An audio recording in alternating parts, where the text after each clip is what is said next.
Hello, everybody. Today I wanted to talk about my depression because it's come back in a way I didn't really expect it to, and I hope that talking about it will help me make sense of it and how I feel about the whole situation. So, first, some background. Earlier this year, I got into a fight with some friends while I was feeling down. We'll call them Dean, Jack, and Todd. Anyway, they most likely didn't know how I was feeling at the time, as I had been feeling down for a few months at that point, and so my behavior was just regular to them. The fight happened when Jack said something that I took as a personal attack when it wasn't. I went off on all three of them, particularly Jack. This was the culmination of a series of headbuttings with these friends over the past few weeks prior. These friends all live some distance away now, and so our only contact was via the internet. After this fight, I texted Dean and said that I was done with our regular meetings with them, and after that I didn't contact any of them, and none of them had contacted me. And this was about 4 months ago. Fast forward to the other day, and I contacted Dean to say hi and see if I might even visit him to hang out for the weekend. I was feeling better since I had started with a new therapist and a new round of medication, and I wanted to rebuild a friendship that I felt like I had put on hold. Dean had always been really close to me in the past, so I thought reconnecting with him would be healthy and help me want to continue to recover. The response I got from Dean was as follows. Quote, "No. The way you left things, the way you consistently treated me and my friends, that's not going to happen. I'm done." End quote. I was pretty much speechless with this response. I followed up asking what he meant, but he didn't respond any further. I asked one of our mutual friends, we'll call them Alan, and Alan told me that Dean said that Dean felt like he had given me numerous second chances, and I consistently burned him when he gave me these chances. I didn't understand what this meant exactly. I never thought I had been given any sort of second chances. I was never aware that I needed a second chance from Dean to start with. Uh, Most specifically because I was never told so. Even so, I didn't try to debate this, and I'm still not trying to. If Dean feels this way, then that's the way he feels. And I feel like it's my job as a friend to understand why he feels like that and what I did to cause it. So, I talked with our mutual friend Alan for a while, and I told Alan about my side. And this is where my depression comes in. In short, I hate myself. My depression turns everything inward on me, and I become hypersensitive to criticism because my mind will take it and run. For example, like, say someone might criticize me in a small way, as a way of suggesting some sort of improvement, or something like that. And my mind will just slowly but eventually turn this into a statement that this person hates me, this person sees nothing of value in me, and that they're no longer my friend. It happens because my depression convinces me that I'm worthless and I can't see any worth within myself. Everything becomes my fault. I deserve to feel bad. I deserve to be alone. At least that's what I start to think. And this will make me withdraw and isolate myself and lash out like a wounded animal because, in a way, that's what I am. I convince myself that I'm not worth helping. I convince myself that everyone hates me just as much as I do. I convince myself that I'm weak, that I am just nothing but a pile of trash, and that I'm completely worthless. And these thoughts bury me, one after another. Here's the really shitty part about depression, for me at least. Despite those thoughts, is that even though I know this is what's going on, even though I can tell when this is happening, I can't really control it on my own. I can't convince myself that these dark thoughts aren't right, and so they just hang around. They make me feel like I'm under constant attack from everywhere and nowhere all at once. And so when something external comes along, I latch onto it and I fight back because there's finally something for me to fight. There's finally a source that I can silence. Except that usually, almost always, it's not really a source. It's usually a friend who just happened to say something that I found a way to twist into an attack. And then on the other side, when I don't fight back, I just shut down. I go completely defensive and numb myself to the world. I isolate myself because the lizard part of my brain just knows that there's an attack on me coming from somewhere, and so I need to get away from everyone in order to stop the attack. And of course, this doesn't work. It just leaves me alone with my thoughts, or just borderline unresponsive to the people around me. At least, this is how it's like when my depression is at its worst. Which it was on the last day I talked to Dean, Jack, and Todd. Now, does this make me entirely blameless for lashing out at them? No, absolutely not. This is just what was going on in my mind, only without all the higher thinking and understanding. In other words, I'm just trying to say that the depression is how and why I was able to react the way I did. It's not an excuse. It's just why I completely overreacted to something that didn't need that sort of thing. Now, fortunately, the medication makes this better, and therapy has helped me better understand what's going on in my head. It's been over a year of therapy now, with multiple therapists, as I've had to move and shop around for one that I work well with. And sometimes I don't feel like I've made any gains, but my family helps remind me that I have. This has nothing to do with the story. I'm just mentioning it for anyone out there who might be going through this sort of thing themselves.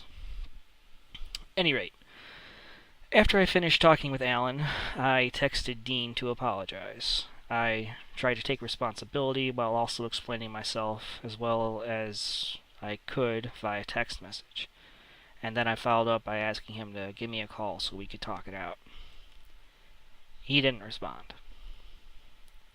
In the meantime, I've thought a lot about the only text that Dean sent me. I don't know if the consistency of bad treatment he's talking about was over a few weeks or longer. I don't know why he said my friends instead of our friends. I don't know what second chances I blew. He never told me he gave me any, and he never told me when I blew any. So I don't know why he's willing to throw me away. I mean, we'd been friends for years. We'd gone through some of the crappiest times of our lives together in law school and our early careers. And he was someone I thought I could always rely on.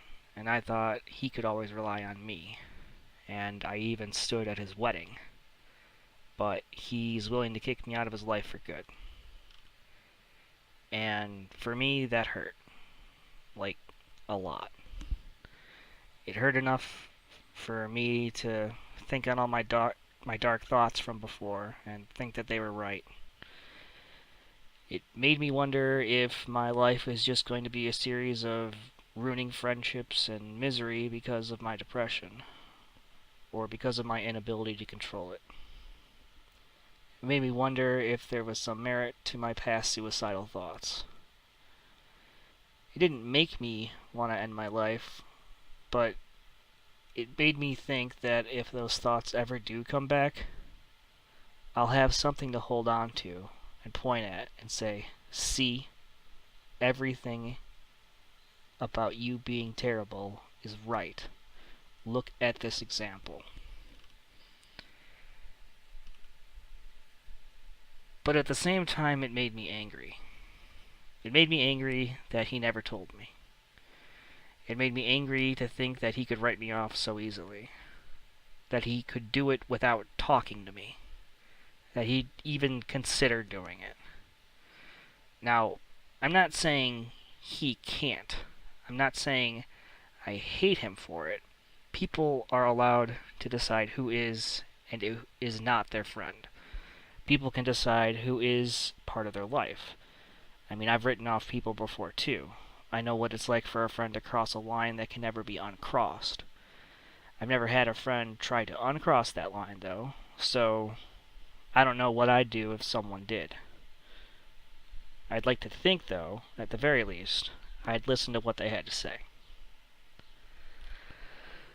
Well, that's not quite what happened in this situation. Dean eventually got back to me while I was writing this log.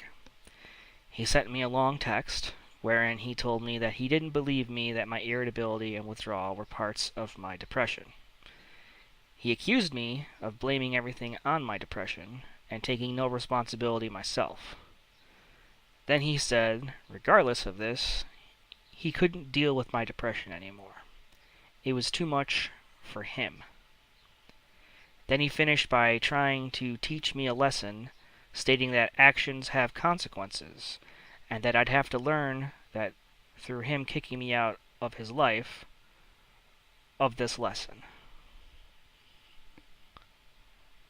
I sent him one last text to try and clarify things, and once more asked him to actually talk to me, and not just dump me via text. He's not yet responded, and I don't expect him to. And really, at this point, I don't know if I'd have anything to say to him if he did. I mean,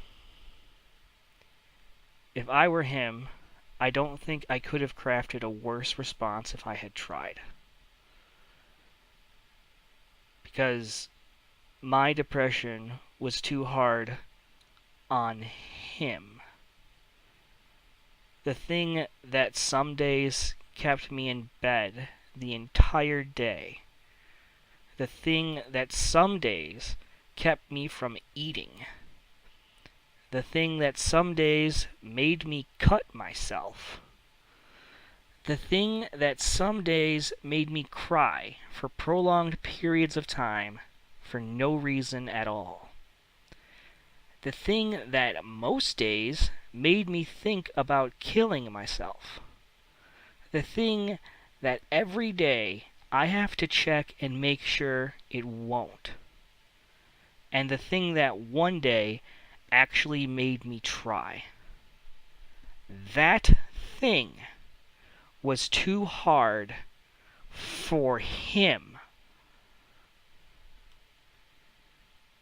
It was too much to have a friend who was exceptionally grumpy almost all the time because of what his friend was going through. That was too hard for him. That was his decision. But at least I know how I feel about all that. And that's what I set out to do when I started writing this. So, at this point, I don't really have anything else to add. I don't really have any sort of personal nugget of truth to share, just some shitty feelings. But I'll go ahead and pose a question to anyone watching, which is, what would you do if you were Dean? What would it take for you to make the same decision that Dean made? What would you do if someone asked for both forgiveness and help, and you truly, truly wished to offer neither of those? Now, you don't have to tell me, but it might be worth thinking about. Odds are that more than one person in your life is going to push boundaries that you're not comfortable with, and so it might help to think about that sort of thing beforehand. Odds are someone's going to hurt you and ask for forgiveness. And odds are so you'll do that to someone at some point too. So, at the very least, it's worth giving a thought. The one nugget of truth I will share for you for you and your thoughts is that we don't have to forgive each other. But if we can, we probably should. And that's all I got for now. Thanks for listening. I'll see you next time.